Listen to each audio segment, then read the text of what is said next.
The call came at 6:15 p.m. on a Tuesday, the exact moment my 14-year marriage began its final countdown. I was finishing up at a job site on Clearwater Drive, covered in sawdust and satisfaction. We'd just completed the custom built-ins for the Hendersons' living room, and even through my exhaustion, I felt that familiar pride in honest work. Mitchell Custom Builds, my company, my reputation, my identity for the past 12 years. Every shelf was level, every joint was seamless, every detail exactly right. That was my thing. I did things right. My phone buzzed in my pocket. I wiped my hands on my jeans and checked the screen. Amanda Collins. That was odd. Jessica's best friend from college rarely called me directly. In 14 years, I could count our private conversations on one hand, mostly logistics about surprise birthday parties or coordinating holiday gatherings. "Hey, Amanda, everything okay?" Silence. Then a shaky breath. "Danny, I need to tell you something. I've been going back and forth for weeks about this, and I just can't keep this inside anymore." My stomach dropped. When someone opens a conversation like that, it's never good news. Never, "Hey, I just won the lottery and wanted you to know." It's always something that changes everything. "What's going on?" "It's about Jessica." Another pause. I could hear her gathering courage, wrestling with whatever was on the other side of these words. "I saw her yesterday, at the Birchwood Inn, 2 towns over." "Okay," I said, though my heart was already pounding against my ribs. "She was probably meeting a client, or—" "She wasn't alone, Danny. She was with a man, and it wasn't a business meeting. They were together, holding hands, kissing in the parking lot. I watched them go up to a room." The world tilted sideways.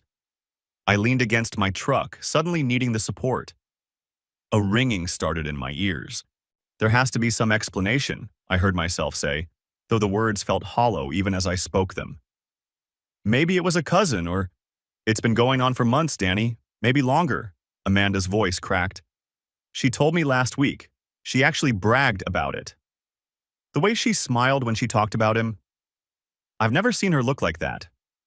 She said you were too predictable, that she needed excitement, passion, something more, that she's thinking of leaving after the holidays." The sawdust on my hands felt like sandpaper.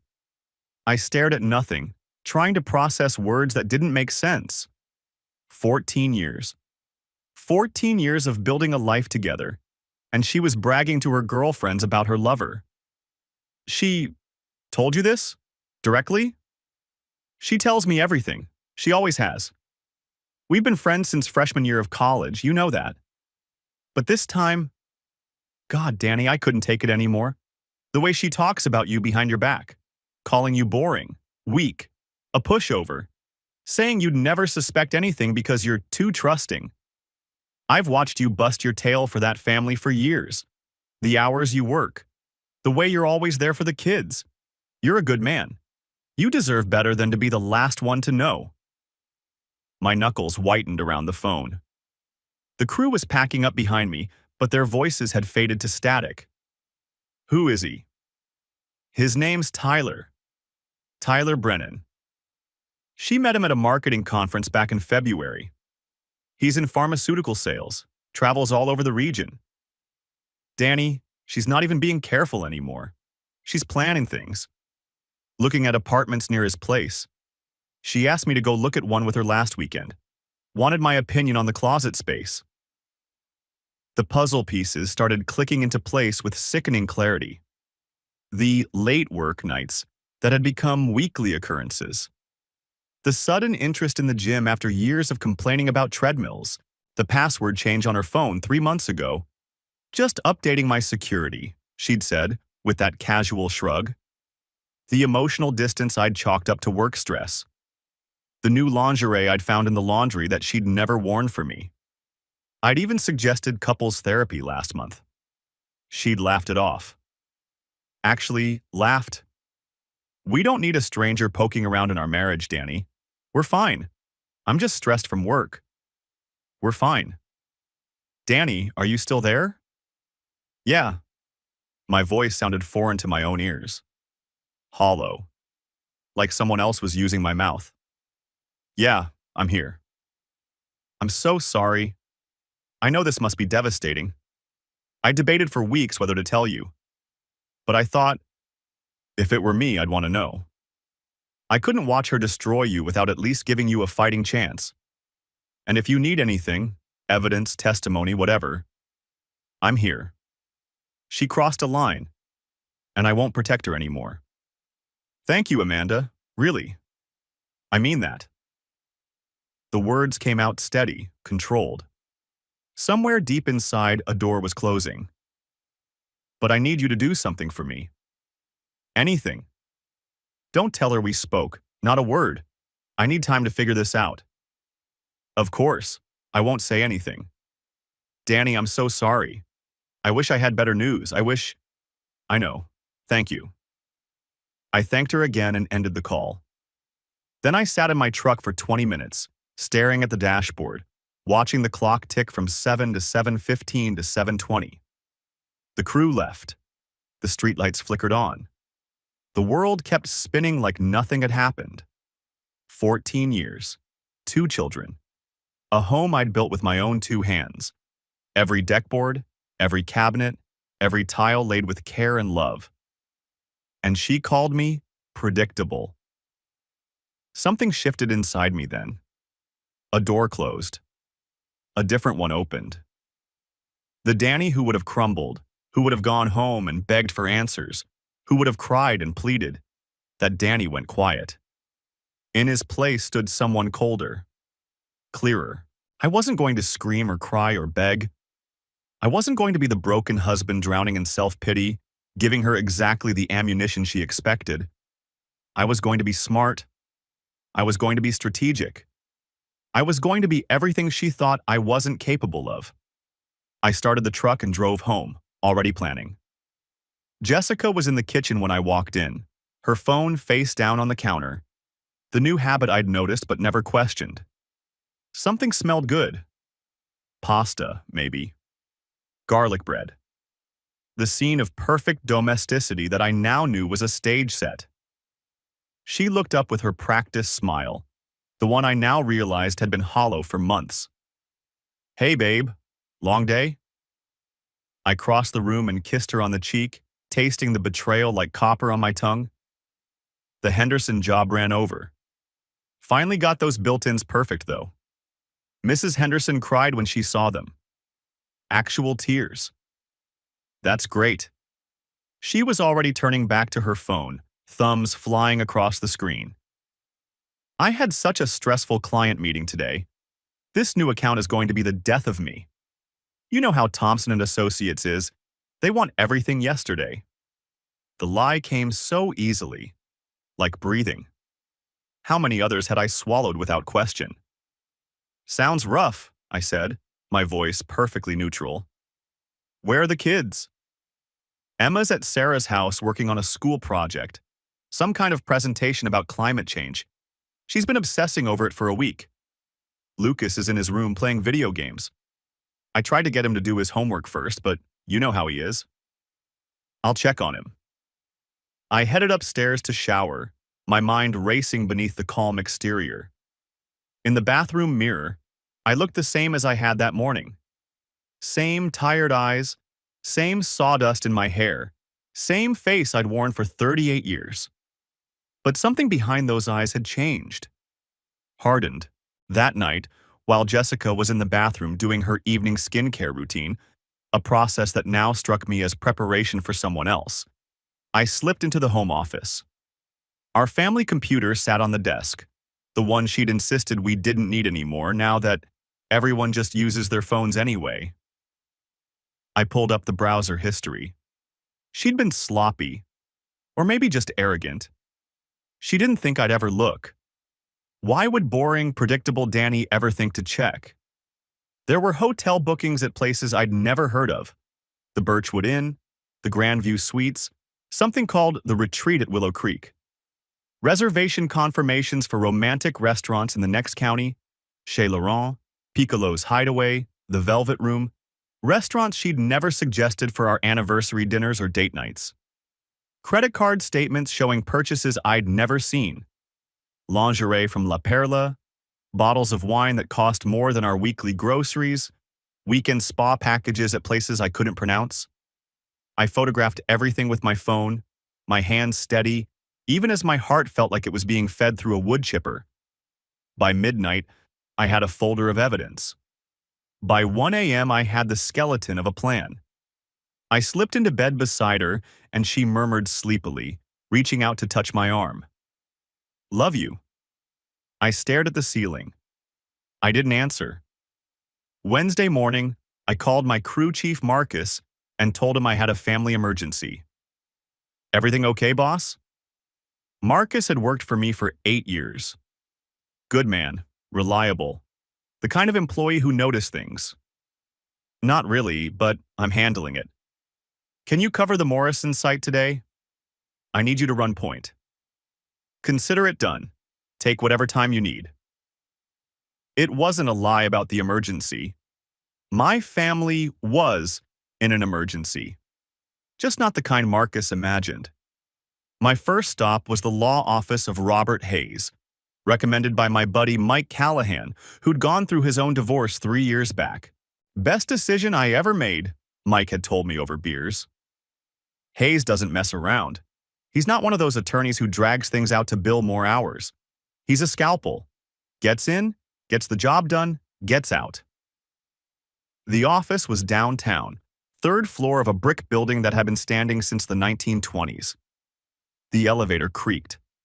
The hallway smelled like old paper and fresh coffee. His receptionist was a stern-faced woman named Doris, who looked like she'd seen every kind of human misery walk through that door. "Mr. Mitchell, he's expecting you." Robert Hayes was a sharp-featured man in his late 50s, silver at the temples, with a handshake like a vice grip and eyes that had seen every trick in the divorce playbook. The walls of his office were lined with law books and photographs of his grandchildren. "Mr. Mitchell, have a seat." He gestured to the leather chair across from his mahogany desk.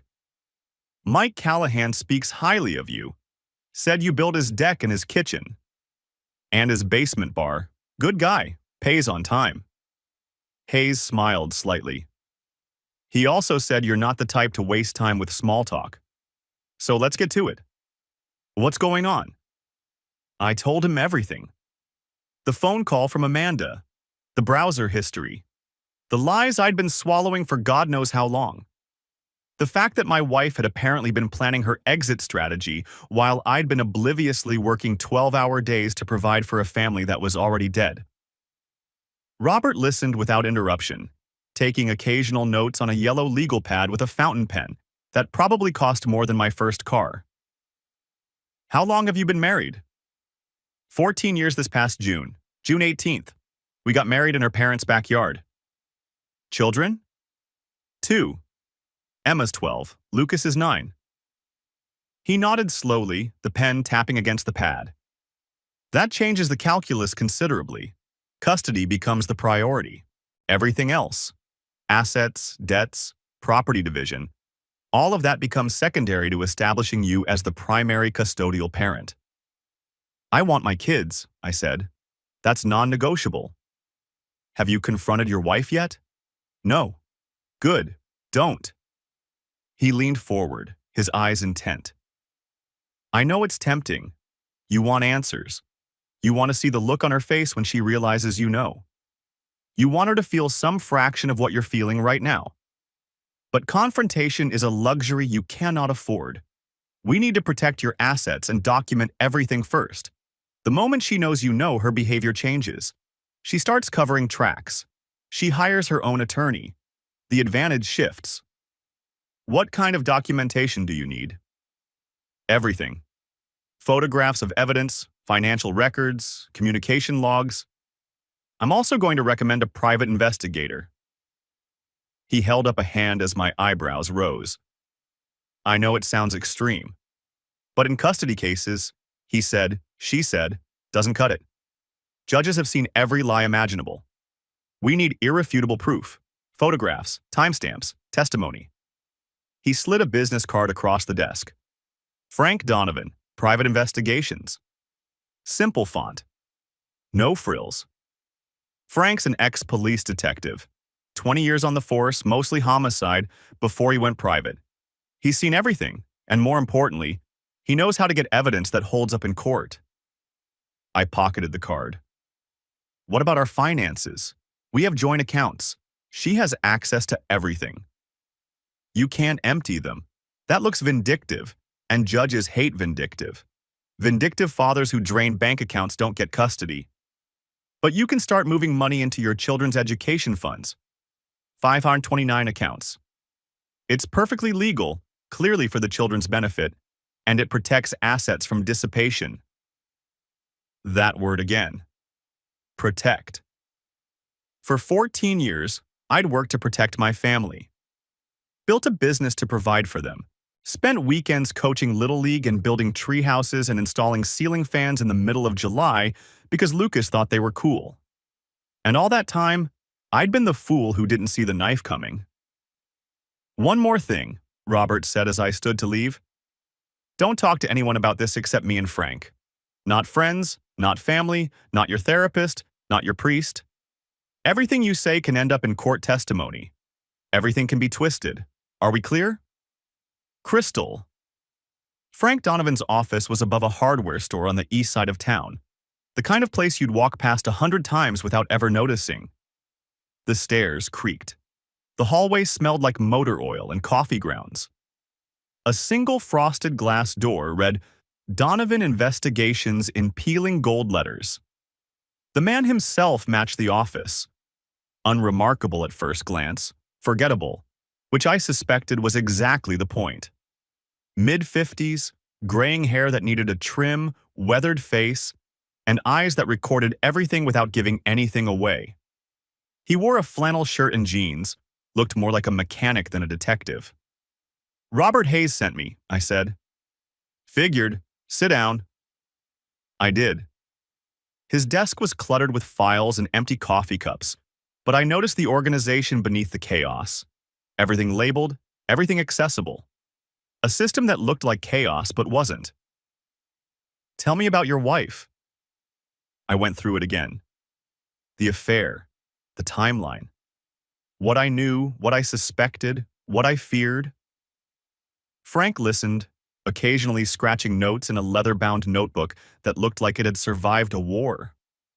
How long has she worked in marketing? 7 years at the same firm. She's good at it. Got promoted twice.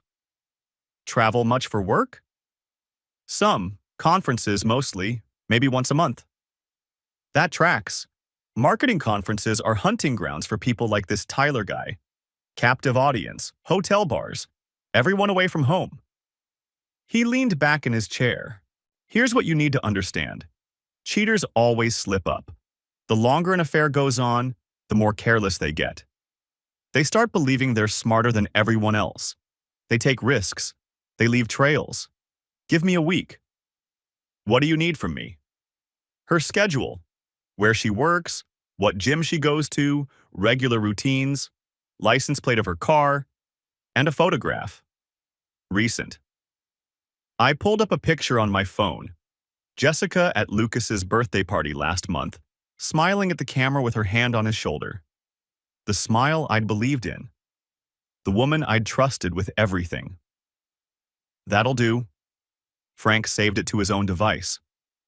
Go home, act normal, don't change anything. Don't check her phone, don't ask leading questions, don't suddenly become interested in her schedule. Can you do that? For how long?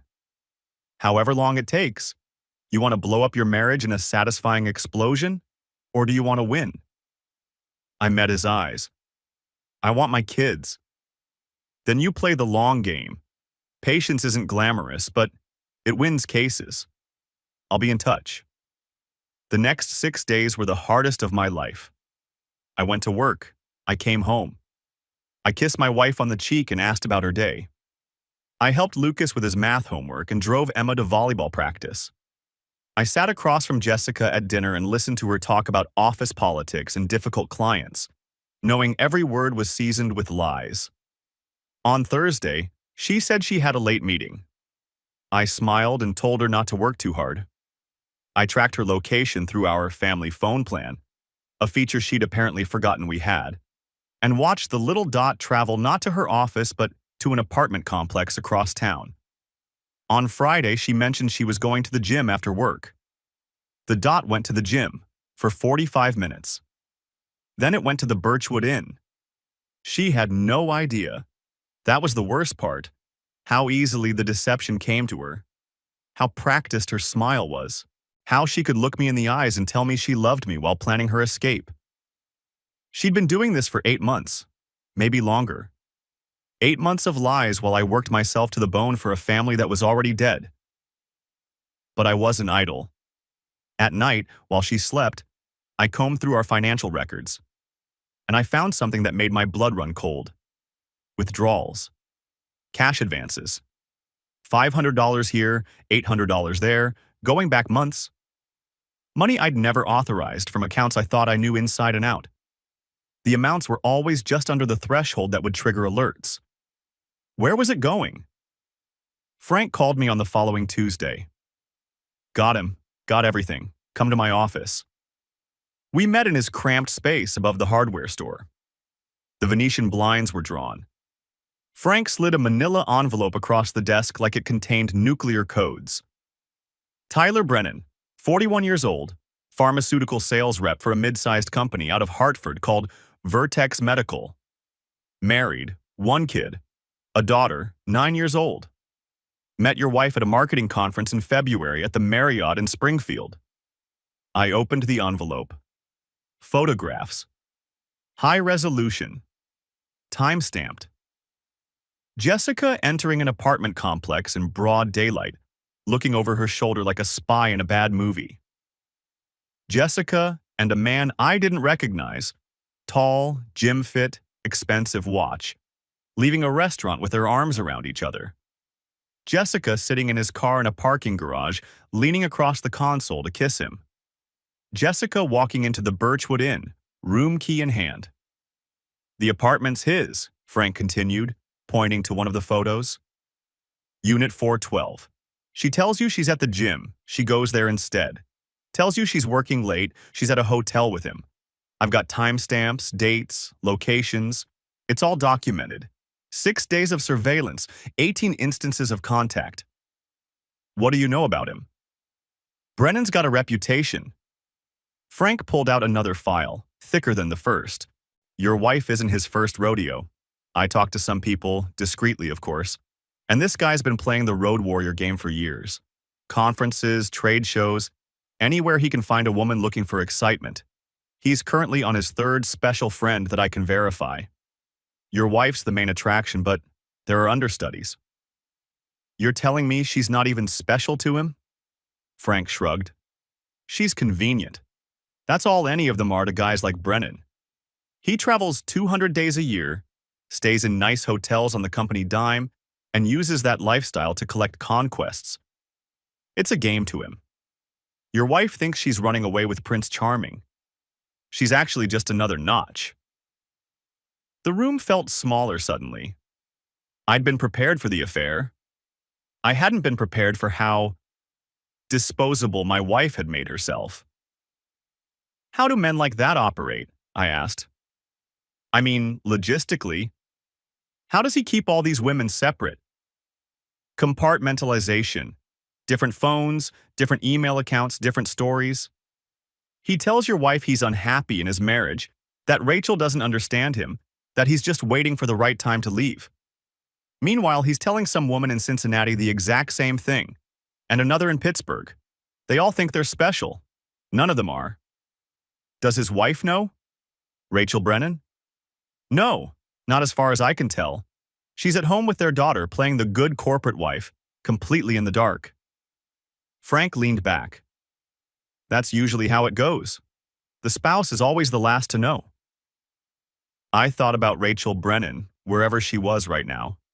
Making dinner probably, helping her daughter with homework, trusting her husband the same way I'd trusted my wife. There's more, Frank said, his expression darkening. and you're not going to like it. I haven't liked anything so far. I did some financial digging. Stayed within legal boundaries, don't worry. And your wife has been busy. Credit cards opened in her name only. A personal loan against her 401k. Based on publicly available information and some educated guessing, I'd estimate she's accumulated somewhere in the neighborhood of $40,000 to $50,000 in hidden debt. $40,000 to $50,000. I felt like I'd been punched in the chest. For what? Hotel suites, designer handbags, jewelry. I can't prove all of it without subpoena power, but the pattern is clear. She's been funding her affair lifestyle on borrowed money. Money she probably planned to make you pay for in the divorce. I stared at the photographs. At the woman I'd given 14 years of my life to, smiling at another man. A man who was already cheating on her with someone else. What would you do? I asked. If it were your wife? Frank's expression didn't change. I've been divorced twice. Both times I waited too long to act. Both times I let emotion cloud judgment. First wife, I confronted her while I was still angry. Threw away my whole case in one night of screaming. Second wife, I drank instead of documenting. Lost custody of my son for 3 years. He tapped the envelope. You've got clarity. You've got evidence.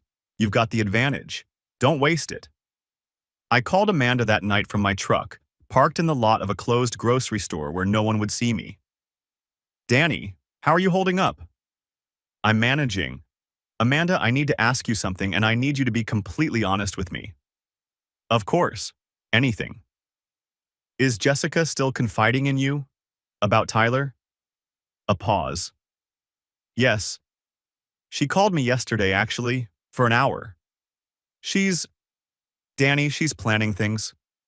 She told Tyler she wants to leave you after the holidays. Something about maximizing the divorce settlement because the house will appraise higher in spring. Her words, not mine. She's been researching divorce lawyers. The cold fury settled deeper into my bones. She's already looking at apartments, Amanda continued, places close to Tyler's complex. She's convinced you'll just roll over, sign whatever papers she puts in front of you, agree to whatever custody arrangement she proposes. She keeps saying you're too nice to fight. What else has she told him about me? About us? Another pause, longer this time. Danny, I need to know, Amanda. Everything. No matter how bad it is. She sighed heavily. She told him you're boring, that you've never done anything spontaneous in your life, that marrying you was the safe choice she made when she was 24 and didn't know any better. She said, Amanda's voice tightened with disgust. She said you're good with the kids, at least. Like that's some kind of consolation prize for being her husband. I sat in the dark, processing this. My wife, the mother of my children, had reduced our entire life together to a punchline. Every dinner I'd cooked, every load of laundry I'd folded, every soccer game I'd cheered at. All of it meaningless to her. There's something else, Amanda said. Something I debated whether to tell you. But after everything... What? The debt. She laughed about it last week, said you'd never notice because you're too trusting. She's opened credit cards, lots of them. She told me the number, but I didn't believe her at first. 47,000, Danny, in debt you don't know about. So Frank's estimate had been right, maybe even conservative. She's planning to divorce you and stick you with half of it, Amanda finished, her voice hard. That's the plan. Spend now, split the debt later. Walk away with Tyler and leave you holding the bag. Thank you, Amanda, for everything. I mean it. She was my best friend for 20 years. I was her maid of honor. I held her hand in the delivery room when Emma was born. But what she's doing, the way she talks about you, I can't be part of it. You're a good man, Danny. Your kids are lucky to have you. After we hung up, I sat in that parking lot for an hour, watching the occasional car pass on the empty road. $47,000 in hidden debt. 8 months of betrayal. A calculated plan to destroy me financially while running off with her traveling salesman who was, himself, cheating on her. And she thought I'd just take it. Because I was predictable. Because I was safe. Because I was boring. I started the truck and drove to my brother's house to pick up the beer I'd need to get through the night. The next 3 weeks were a masterclass in patience. Robert filed the preliminary paperwork behind the scenes. Nothing Jessica would see, just positioning pieces on the board. I met with a forensic accountant named Wendy Tran, a sharp woman with horn-rimmed glasses, an accounting degree from Yale, and the moral flexibility to track money wherever it tried to hide. "Bring me every financial record you have access to," she'd said at our first meeting. "Bank statements, tax returns, credit card bills, everything. I'll find what she's hiding." She did. In 2 weeks, Wendy produced a report that would have made an IRS auditor weep with joy. Total hidden debt, $47,312, she announced at our third meeting, sliding a spreadsheet across the table. 3 credit cards she opened without your knowledge, all in her name only. Plus a personal loan against her 401k, $20,000, that she took out in March. Total current balance with interest, $51,000 and change. What did she spend it on? Wendy flipped to the next page. Luxury hotel suites, the Birchwood Inn, the Grandview, several others, totaling about $8,000. Designer handbags from Louis Vuitton, Prada, and Gucci, another $6,000. Clothing from boutiques I've never heard of, $4,000. Spa weekends, $3,000. And the big one, a piece of jewelry from Tiffany's in March, $6,453. Jewelry for who? Wendy checked her notes. Receipt description says, men's chronograph watch, engraved. She'd bought Tyler a $6,000 watch with money that was supposed to be ours. "This strengthens your case considerably," Robert said when I showed him the full report. "Hidden marital debt acquired through deception? Judges absolutely hate that, especially when the forensic trail shows it was funding an extramarital affair. This isn't just infidelity, it's financial fraud." What about custody? Given the financial recklessness, the documented affair, and your established role as the hands-on parent, you coach their sports teams, you're at every school event, you've been doing the morning drop-offs while she sleeps in. I'd say we're looking at primary custody with standard visitation for her. Maybe less, depending on how the judge views the financial deception. What standard? Alternating weekends, 1 dinner per week, split holidays. She'll have to pay child support based on the income disparity. I nodded. It wasn't about punishment. It was about stability. My kids deserved a home that wasn't built on lies. The hardest part was the children. Emma, at 12, was perceptive. She'd always been the one to notice when something was wrong, when I was stressed about a job, when her mother was in a bad mood, when Lucas was hiding something. She had radar for emotional undercurrents. "Dad," she said one evening while I was helping her with her algebra homework at the kitchen table, "are you and Mom okay?" I looked at my daughter, this bright, beautiful girl who deserved honesty but couldn't yet handle the full truth. "Things are complicated right now, sweetheart. Adult stuff that's hard to explain. You've been acting weird, both of you. You look at her sometimes like..." She paused, searching for words. "Like you're waiting for something." Too perceptive. I needed to be more careful. "Whatever happens," I said, setting down her math book and meeting her eyes, "I love you. That never changes. No matter what. Do you understand?" She studied me with eyes too old for her age. "Something's wrong. Really wrong. I can tell. When there's something you need to know, I'll tell you. I promise. But right now, I just need you to trust me. Can you do that?" She nodded slowly. "I trust you, Dad. I don't want things to change." "I know, sweetheart. I know." Lucas, at 9, was easier in some ways and harder in others. He didn't understand the nuances, the subtext, the careful lies, but he felt the tension like a dog sensing a storm. He started acting out at school, talking back to teachers, fighting with classmates, refusing to do homework. His teacher, Mrs. Patterson, called me in for a conference. "Lucas is a good kid," she said, worry lining her face. "Usually so cooperative. But the last few weeks, something's clearly bothering him. Is there anything going on at home I should know about?" "We're working through some family issues," I said carefully. "I'm keeping a close eye on it." I got Lucas into counseling. A child psychologist named Dr. Rebecca Mills, who specialized in kids from families in transition.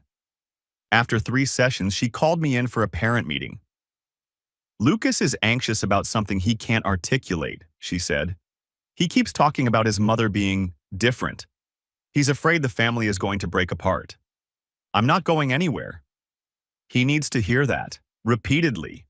Kids his age need stability above all else, routine, predictability. She smiled slightly at the irony. "I know that sounds boring, but for a 9-year-old, boring is safe." I made it my mission. Movie nights with just the two of us. His pick, always. Trips to the batting cages every Saturday morning.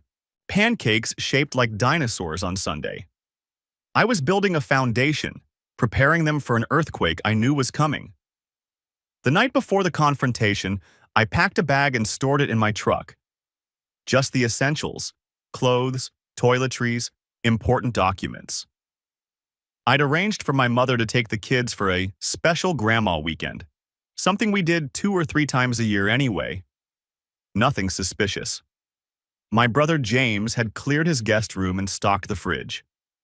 The divorce papers were prepared, waiting in Robert's office, ready to file Monday morning.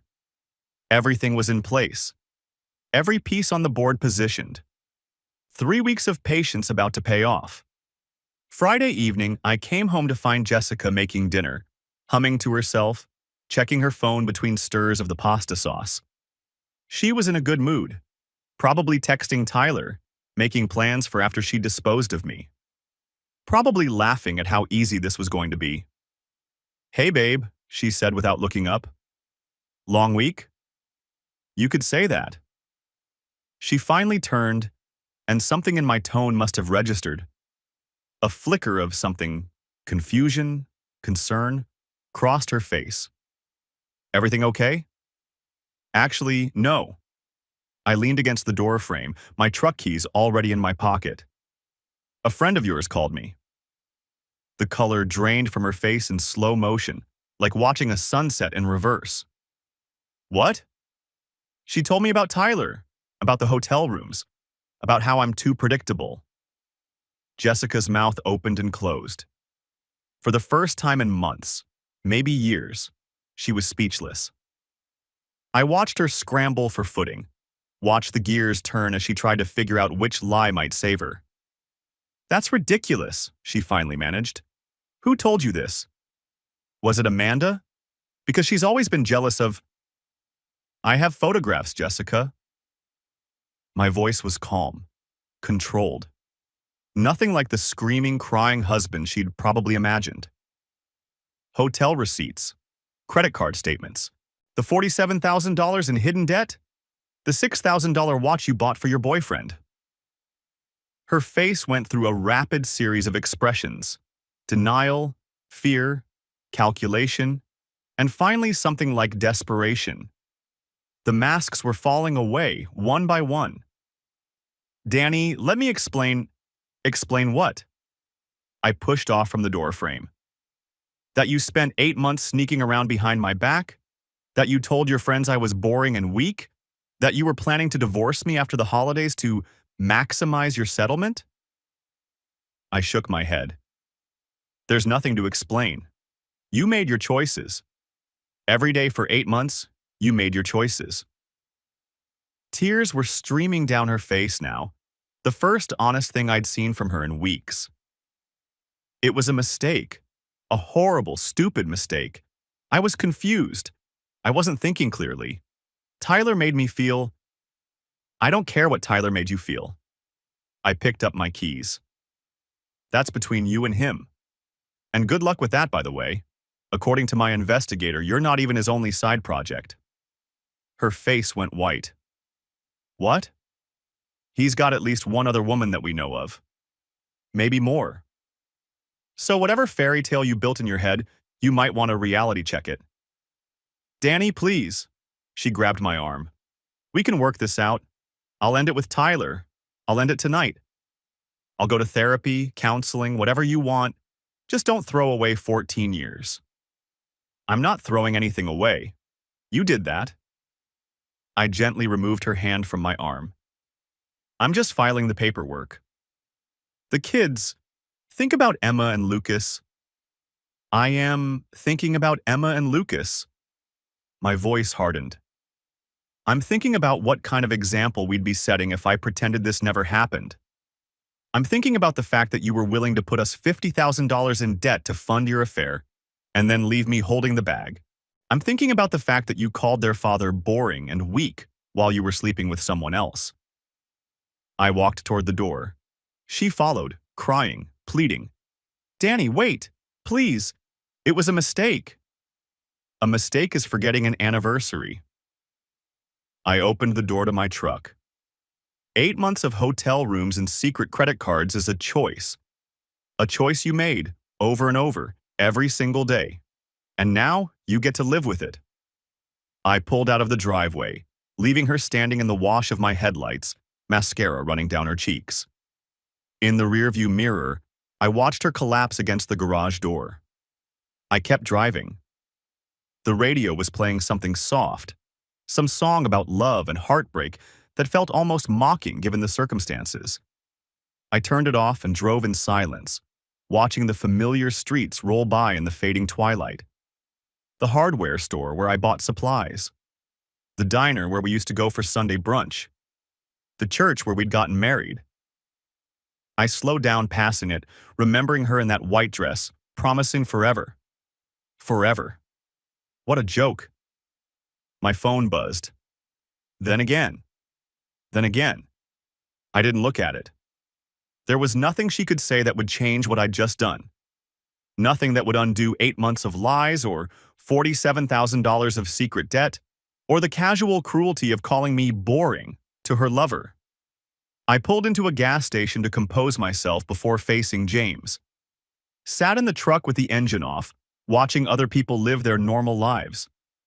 A woman filled her tank while talking on the phone, laughing at something. A teenager skateboarded across the parking lot. An old man walked his dog past the air pump. Normal people. Normal lives. I wondered if any of them were coming home to betrayal, too. My brother James handed me a beer before I was even fully through his front door. You did it? I did it. How do you feel? I slumped onto his couch, suddenly exhausted, like I just amputated my own arm to save my life. It was necessary. But it still hurts like hell. James sat across from me, his expression a mix of sympathy and anger. He'd never warmed to Jessica. Something about her smile, he always said, that never quite reached her eyes. I dismissed it as sibling protectiveness. Now I wondered if he'd seen something I'd been too close to notice. She's going to call, a lot. I know. She's going to show up here, try to explain, apologize, manipulate. I know that too. He nodded slowly. Lisa's already making up the guest room. You can stay as long as you need. The kids are welcome here any time. They can have a run of the house. Thanks, James. He clinked his beer against mine. That's what brothers are for. Now drink up. Tomorrow's going to be a long day. He wasn't wrong. Saturday morning, my phone showed 23 missed calls from Jessica. Text messages flooded in every few minutes, each one a different strategy. Please come home. We need to talk. This isn't fair. You won't even let me explain my side. Think about the children, Danny. They need their family together. Don't destroy that. I made a mistake. Everyone makes mistakes. Are you really going to throw away 14 years over a mistake? You're ruining everything. I hope you can live with yourself.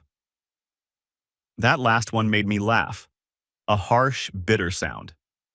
I was ruining everything. As if the hotel rooms and secret credit cards and whispered lies had been my idea. As if I'd forced her into Tyler Brennan's arms. I responded once. You ruined it. I'm just filing the paperwork. Don't contact me again except through attorneys. She showed up at James's house around noon. I heard her car in the driveway, then her voice at the door, shrill with desperation. I know he's in there. Danny, please just talk to me for 5 minutes, James answered. I stayed in the guest room, listening through the thin walls. He doesn't want to see you, Jessica. James, please. I made a mistake. A terrible mistake. But we can work through this. People work through worse things. I just need him to listen. A mistake is burning dinner. What you did was a betrayal. Now leave before I call the police for trespassing. You can't keep him from me. We're still legally married. I have rights. Actually, you don't. Not on my property. And if you come back here again, I'll have you removed. Now, leave. A long, tense pause. Then the sound of her car starting, pulling away too fast. James appeared in my doorway.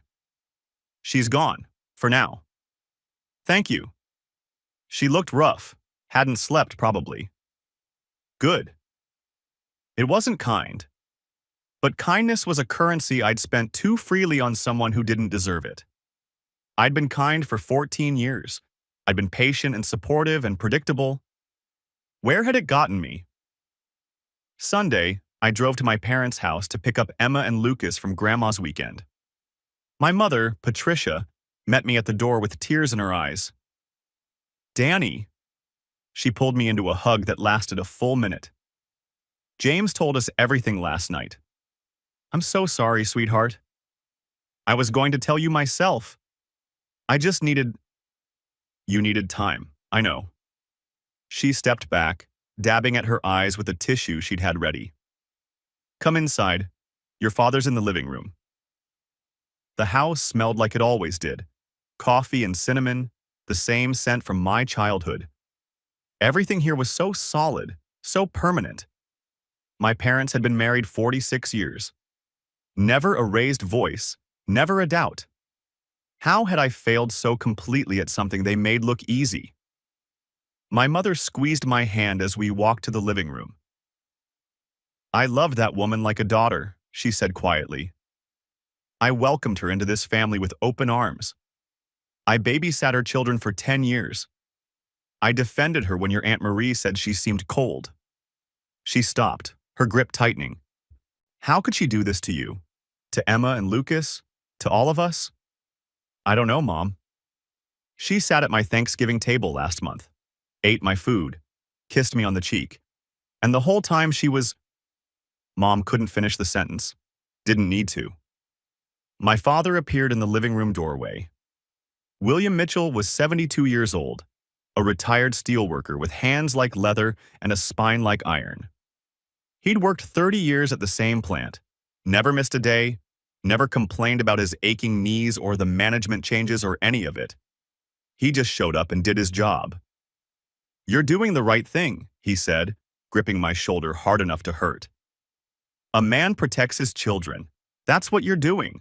Don't let anyone tell you different. It doesn't feel right. It just feels necessary. Sometimes that's the same thing. The kids came running down the stairs, Emma first, then Lucas, still in his pajamas despite it being nearly noon. Dad! Lucas launched himself at me. Grandma let us have ice cream for dinner. Did she now? I hugged him tight, breathing in the smell of maple syrup and childhood. Sounds like Grandma needs to explain herself. Grandma is above reproach, my mother said primly, though she was fighting a smile. What happens at Grandma's house stays at Grandma's house. Emma hung back slightly, watching me with those perceptive eyes. Dad, is everything okay? Let's get you guys home, I said. We need to have a talk, all three of us. I sat them down in the living room of my brother's house, what would be our home base for the foreseeable future, and tried to find words that wouldn't destroy them. Something's happened between your mom and me. Something serious. We're going to be living separately for a while. Lucas's face crumpled immediately. Are you getting divorced? We're figuring things out. What I need you both to know is that this is not your fault. Do you understand? Nothing you did caused this. Nothing you could have done would have prevented it. But why? Emma demanded. What happened? Did Mom do something? Did you do something? Your mom made some choices that hurt me very much. That's all I'm going to say about it. You can ask her for her version if you want. But what I need you to understand is that I love you, both of you, more than anything in this world. And that's never going to change no matter what happens between me and your mom. Lucas crawled into my lap, something he rarely did anymore, at 9 years old. I don't want you to get divorced. I know, buddy, I know. Emma sat rigid, processing. Finally, she said, It was Mom's fault, wasn't it? Emma? You don't have to lie to me, Dad. I'm not stupid. I've seen how she's been acting. The phone stuff. Coming home late. The way she looks at you sometimes, like you're not even there. Too perceptive. Always too perceptive. What matters, I said carefully, is that we're going to get through this together. You can love both of us. You don't have to choose. But you'll be staying with me for now. And I promise. We're going to be okay. Monday morning, Robert filed the divorce papers. Irreconcilable differences, request for primary custody, full documentation of the hidden debt and extramarital affair. The forensic accountant's report was attached as an exhibit. Frank Donovan's photographs were labeled and entered. Amanda's written statement was included. Everything I'd built over 3 weeks, deployed in a single morning. Jessica was served at her office that afternoon. According to Amanda, who still talked to mutual friends, the process server walked right past reception and handed her the papers in front of 3 colleagues. Someone said she'd turned white as a sheet. Someone else said she'd had to run to the bathroom. She called me 40 minutes later, sobbing. You had me served at work? In front of everyone? How could you humiliate me like that? I'm sorry, I said, and I meant it. That wasn't my intention, but I couldn't risk you being warned. You can't take my children. I'm their mother. I have rights. You should have thought about that before you chose Tyler Brennan over your family. I hung up. It was the last conversation we'd have for weeks. The waiting was the hardest part. 4 months until the court date. 4 months of temporary custody arrangements and supervised exchanges and watching Jessica shrink under the weight of her own decisions. Word spread fast in our small town. By the end of the second week, everyone knew. The cashiers at the grocery store gave me sympathetic looks. My clients offered awkward condolences. The guys on my crew closed ranks around me, handling jobs with extra care, picking up slack when I needed time for legal meetings. We've got your back, boss, Marcus told me. Whatever you need. It wasn't comfortable, but it was clarifying. You learn who your real friends are when your life falls apart. Meanwhile, Jessica was learning a different lesson. Tyler Brennan was backing away. The heat's too much, he told her, according to Amanda's intelligence network. Let's take a break until things settle down. Translation: he'd never planned to actually be with her. She'd been convenient, a distraction during business trips, an ego boost, a body in a hotel bed. Now that there were consequences, he was running for the hills. Jessica was devastated. She'd thrown away her marriage for a man who wouldn't even stand beside her when things got hard. But it was about to get much worse. Tyler Brennan had a wife, Rachel, 40 years old, mother of a 9-year-old daughter, married to Tyler for 12 years. She'd believed she had a good marriage, with a husband who traveled too much but always came home.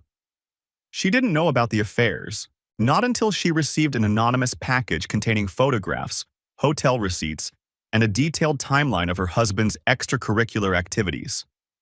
3 women that they knew of, spanning the last 4 years. Jessica was just the latest. I'll never say whether that package came from me, from Frank Donovan, or from someone else entirely. Some things are better left ambiguous. But I'll say this. Rachel Brennan deserved the truth. Every spouse does. She called me a week after filing her own divorce papers. "Mr. Mitchell, this is Rachel Brennan. I think we have something in common." Her voice was steady, controlled, the voice of a woman who'd processed her grief and was now moving on to something more productive. "We do," I said. "I'm sorry for what you're going through. I'm sorry for both of us. I'm calling because I may need your testimony. My attorney says evidence of a pattern of behavior strengthens my case considerably. Tyler's been doing this for years. Your wife wasn't the first, and she probably wouldn't have been the last. Whatever you need, documentation, testimony, whatever helps. Thank you. And Danny, I hope your kids are okay. Yours too." A strange solidarity formed between us. 2 people victimized by the same selfishness, collateral damage in someone else's ego trip. We exchanged evidence, compared notes on our cheating spouses, and built cases that would ultimately destroy them both. Tyler lost his job 2 months later. The ethics investigation Rachel triggered exposed years of expense account fraud. Company credit cards used for personal trips, hotel rooms and dinners and gifts, all billed to Vertex Medical. They fired him for cause. No severance, no references, no dignity. Last I heard, he'd moved to another state to start over. Filed for bankruptcy. Lost custody of his daughter. The exciting, passionate lover who'd promised Jessica adventure was now a cautionary tale in a courtroom transcript. Jessica watched his collapse from the sidelines, unable to help, slowly realizing she'd thrown away everything for a man who was never worth anything at all. The court date arrived on a Tuesday morning in late September, 4 months and 2 days after that phone call from Amanda. I wore my best suit, the one I'd bought for my grandfather's funeral and hadn't worn since. Robert Hayes was beside me, calm and confident, with a binder of evidence thick enough to stop a bullet. Frank Donovan sat in the gallery, ready to testify if needed. Amanda was on standby, waiting in the hallway. Jessica arrived with a public defender, a young guy who looked like this was his first divorce case. She couldn't afford private counsel anymore, not with the debt collectors calling daily and the legal fees piling up. She looked smaller somehow, diminished. The confident woman who'd mocked her boring husband had disappeared, replaced by someone who couldn't meet my eyes. The judge was the Honorable Marcus Webb, a 60-year-old veteran of family court who'd seen every lie and manipulation the human heart could devise. He reviewed the evidence with the expression of a man reading a particularly predictable novel. Gray hair, reading glasses perched on his nose, a wedding ring worn thin from decades of wear. "Let's begin," he said, his voice flat and businesslike. "We're here today in the matter of Mitchell versus Mitchell, case number 2024 FC 1847. I've reviewed the preliminary filings. Mr. Hayes, you may proceed." Robert stood, buttoned his jacket, and began methodically building the case. First, the timeline. When the affair started, how long it lasted, how it was discovered. Then the evidence, photographs displayed on a courtroom screen, receipts itemized on a spreadsheet, text messages, carefully redacted, that showed the pattern of deception.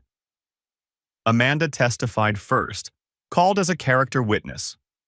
She looked nervous but determined, her hands clasped tightly in her lap.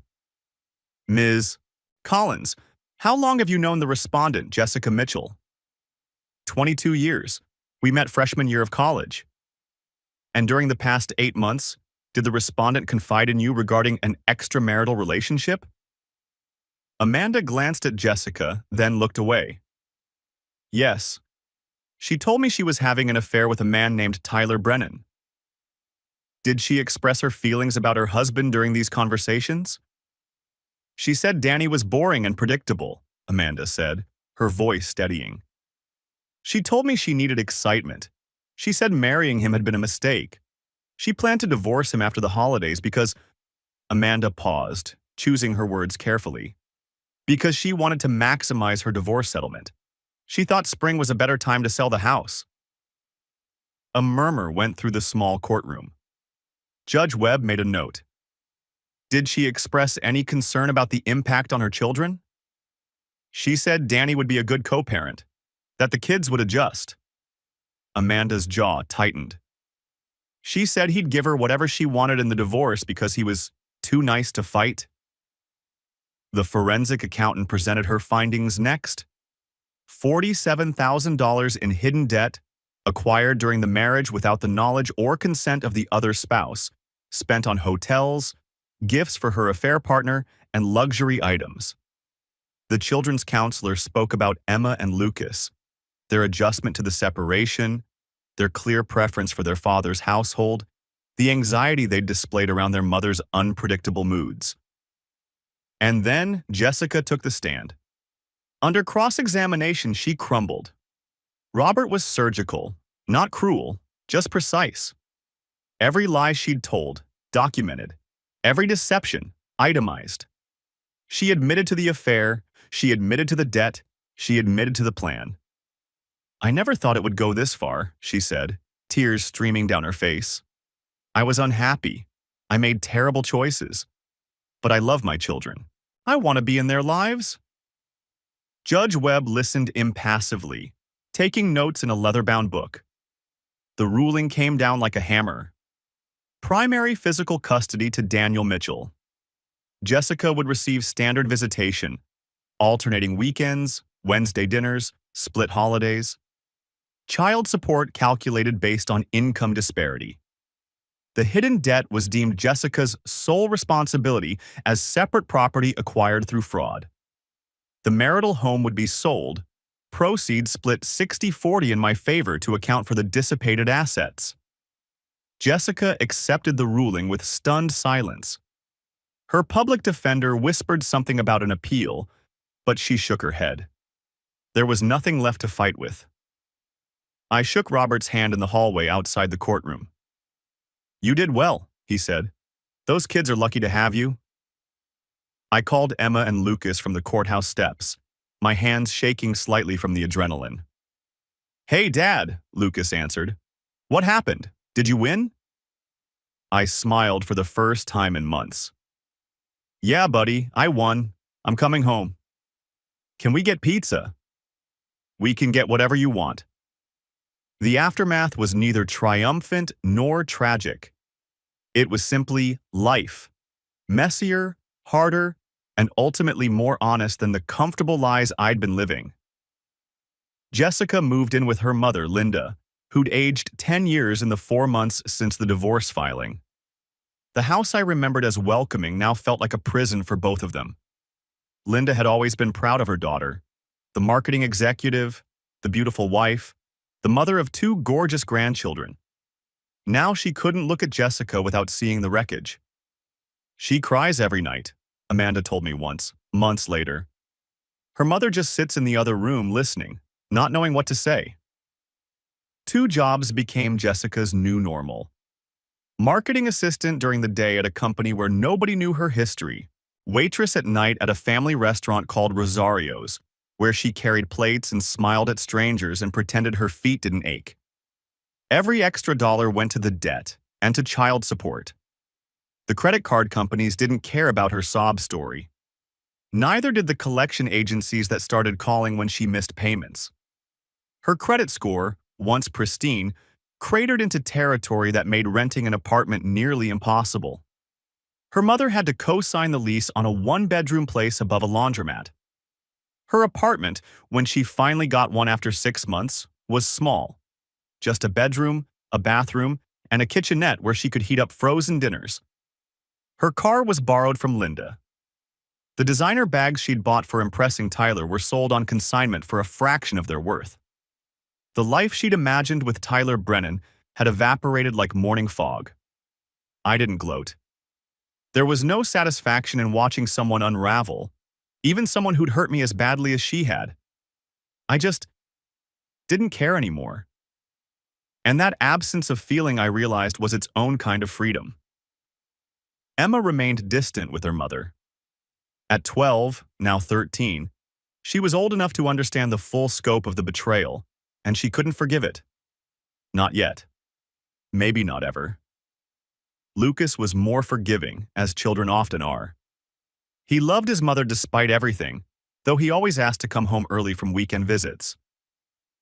"Dad's house is better," he'd say, and I'd have to remind him not to say that to his mother's face. "Why not?" he asked once, genuinely confused. "It's true. Because it would hurt her feelings." "But she hurt your feelings." 9 years old, and he already understood more than I wanted him to. I knelt down to his level, the way I used to when he was smaller. "What your mom did was wrong, buddy. But she's still your mom. She still loves you. And part of growing up is learning that people can make mistakes, big mistakes, and still deserve kindness. Not because they've earned it, but because being kind is who we are." He thought about that for a long moment. "Is that why you're not mean to her?" "That's part of it, yeah." "What's the other part?" I smiled despite myself. "The other part is that being angry takes a lot of energy, and I'd rather spend that energy on you and your sister." He hugged me then, this fierce, tight grip that said everything words couldn't. I held on as long as he'd let me. I sold the house we'd built together, every room haunted by memories that no longer felt like mine, and bought a smaller place on the other side of town. Fixed it up with my own hands. Added a workshop in the back finally, the way I'd always wanted. Built a tree house for Lucas and a reading nook with a window seat for Emma. Made it ours. Mitchell Custom Builds expanded into commercial work. I hired 2 more guys for the crew. Marcus became a partner. Life went on. 2 years after the divorce was finalized, I ran into Amanda at a community fundraiser for the Children's Hospital. She was married now, a CPA named David, steady and kind and exactly the type she deserved. She looked happy, settled. "Do you ever regret it?" she asked. "How it all happened?" "I regret that it happened at all." But given what she was planning? The debt? The escape strategy? All of it? I shook my head. "No, I protected my kids. I protected myself. That's not something to regret." Amanda touched my arm. "For what it's worth, I'm glad I made that call." "Me too." Sunday morning, my house. Sunlight through the kitchen windows. Emma sat at the counter, scrolling through her phone. Not too cool yet to have breakfast with her family. Lucas was inhaling pancakes like they owed him money. A woman named Catherine, a nurse I'd been dating for 8 months, careful and slow, sat across from me, reading the paper. This was peace. Not the dramatic, fireworks kind of happiness they sell in movies, but the real kind. The kind that comes from knowing who you are. 2 years ago, I'd been the predictable husband, the boring one, the safe choice. Jessica had called me those things like they were insults, like predictability was a character flaw. But predictable meant coming home every night. It meant coaching Little League and building tree houses and holding my daughter's hand at her first dance recital. It meant being the person my kids could count on, no matter what. She'd traded all of that for excitement, for passion, for Tyler Brennan and his hotel rooms and his empty promises. How'd that work out for her? I poured another cup of coffee and watched the sun through the kitchen window. Emma laughed at something on her phone. Lucas asked for more syrup. Catherine caught my eye and smiled. Not bad for a boring guy, not bad at all.